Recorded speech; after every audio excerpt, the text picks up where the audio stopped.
لوگوں سے عزتیں تلاش کرتے ہو تو وہ کیا تمہیں عزت دیں گے؟ وہ تو کل اچھا کہتے ہیں پرسوں برا کہنے لگ جاتے ہیں۔ لوگوں کے سامنے گڈ بک میں آنا چاہو گے تو وہ تو سویرے تمہارے بارے میں کچھ کہیں گے، شام کچھ اور کہیں گے۔ اپنی روحانی زندگی آباد کریں، اپنے مسلح کو وقت دیں، اور دنیا سے چھپ کر اس موبائل کو بند کر کے اور اپنے آپ سے بھی چھپ کے اور تنہا ہو کے چھپا کے سارا کچھ اپنے آنسو اپنے رب کی بارگاہ میں پیش کریں، اس کے حضور حاضری دیں۔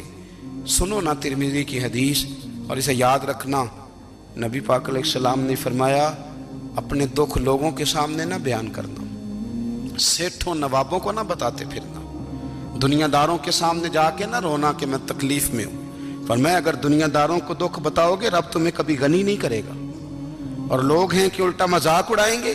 آپ کی جس سے بڑی پکی یاری ہے نا، پکی، وہ تب تک پکی ہے جب تک آپ نے 50,000 مانگا نہیں، اور جس وقت آپ نے کہہ دیا کہ میں مجبور ہوں میری مدد کر، تو پھر ختم ہو گئی دوست۔